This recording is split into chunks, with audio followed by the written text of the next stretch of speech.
हरे कृष्णा। आज हम पढ़ने वाले हैं श्रीमद् भगवद गीता के 90वें अध्याय का 22वां श्लोक, जहाँ भगवान श्री कृष्ण अर्जुन के माध्यम से हम सबसे क्या कहते हैं। जो लोग अनन्य भाव से मेरे दिव्य स्वरूप का ध्यान करते हुए निरंतर मेरी पूजा करते हैं, उनकी जो आवश्यकताएं होती हैं उन्हें मैं पूरी करता हूँ, और जो कुछ उनके पास है उसकी मैं रक्षा करता हूँ। अब भगवान श्री कृष्ण तो यहाँ पे गारंटी दे रहे हैं कि जो मेरे भक्त हैं, जो अनन्य भक्त। अब अनन्य भक्त माना क्या? अनन्य माना कोई और अन्य नहीं, सिर्फ एक कृष्ण, जो सिर्फ मेरे भक्त हैं। उनकी जो भी आवश्यकताएं हैं मैं पूरी करता हूँ, और जो उनके पास जो कुछ है उसकी मैं रक्षा करता हूँ। Let me ask you all a simple question.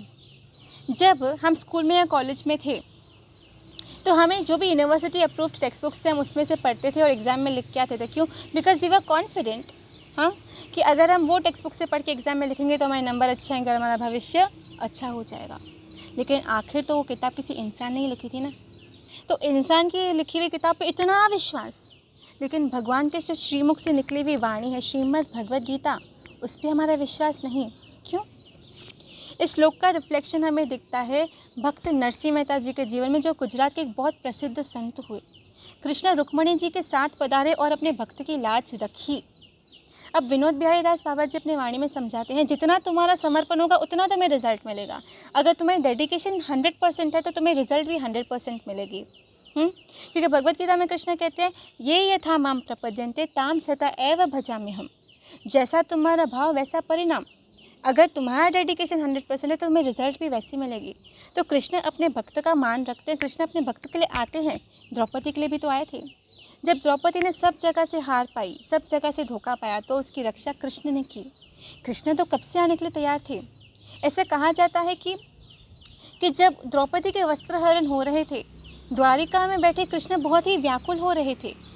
तो सत्यभामा जी ने कृष्ण से कहा कि आप जाते क्यों नहीं द्रौपदी की सेवा करने, उसकी रक्षा करने, अगर आपको इसकी इतनी चिंता है। तब कृष्ण ने कहा, सत्यभामा मैं तो कब का चला जाता, लेकिन मैं द्रौपदी के मुझे पुकारने की इंतज़ार करो कि कब द्रौपदी मुझे पुकारेगी कि हे कृष्ण मेरी सहायता करो। क्योंकि अभी कृष्ण द्रौपदी संसार में उलझी हुई है। कभी अपने पतियों को बुला रही है, कभी पितामह भीष्म को बुला रही है, कभी द्रोणाचार्य को बुला रही है, कभी धृतराष्ट्र को बुला रही है, लेकिन मुझे तो वो याद ही नहीं कर रही। तो जब तक वो मुझे याद नहीं करती, जब तक वो मुझे नहीं पुकारती, मैं जाऊँ कैसे? तो मैं अपने भक्त के मुझे पुकारने का इंतज़ार करता हूँ, लेकिन जब मेरा भक्त पुकारता है मैं अवश्य जाता हूँ। और ये इतिहास साक्षी है कि द्रौपदी की रक्षा के लिए कृष्ण गए थे और उसकी रक्षा की, उसके लाज रख दी पूरे समाज के सामने, पूरे संसार में एक बहुत बड़ा उदाहरण स्थापित किया कि कृष्ण अपने भक्त की लाज रखते हैं। अब मुझे क्वेश्चन आया है उल्लासनगर से हितिका का, जहाँ हितिका मुझसे पूछ रही है, क्या संसार में रहकर हम भक्ति कर सकते हैं? क्या शादी करने से हमारी भक्ति ख़राब हो जाएगी? क्या हम भक्ति से वंचित हो जाएंगे? So should we get married if you want to stay in spiritual life, if you want to remain Krishna conscious? तो पहली बात, चैतन्य महाप्रभु ने कहा है कि कलयुग में कोई भी जीव संन्यास दीक्षा नहीं लेगा, सबको गृहस्थ में रहकर भक्ति करनी है। जो हमारा परिवार है ये कृष्ण का ही प्रसाद है, कृष्ण की अमानत है। ऐसे समझ के उनकी सेवा करते हुए, उनके साथ रिश्ता निभाते हुए, सब में कृष्ण का दर्शन करते हुए, सबको कृष्ण का प्रसाद समझते हुए हमें रहना है। और शादी करना बुरी बात नहीं, कृष्ण भक्ति में आके शादी नहीं करनी, ऐसे कोई रूल एंड रेगुलेशन नहीं है। उल्टा हम जहाँ जाए खुद भी भक्ति करें, दूसरों से भी भक्ति कराएं।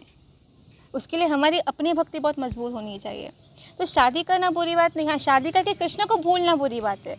लेकिन आप शादी कीजिए और खुद भी भक्ति कीजिए, दूसरों से भी भक्ति कराइए। तो शादी करनी चाहिए। और कलयुग में जो सेंसेस हैं जीव के, it is difficult for people to control their senses, because all the beings are heading towards sense gratification.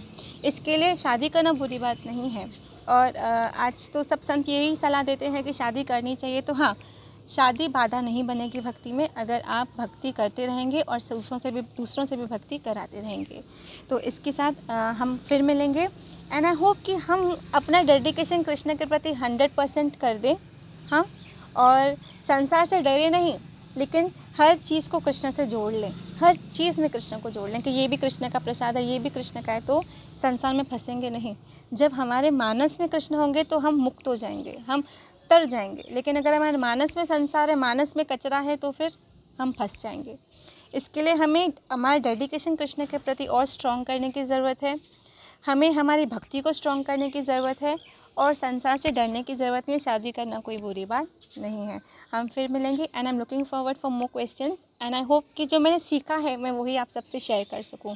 तो I am looking forward for all of you to sending me more questions so that we can have a larger discussion on various issues that we all face in our spiritual life. Hare Krishna.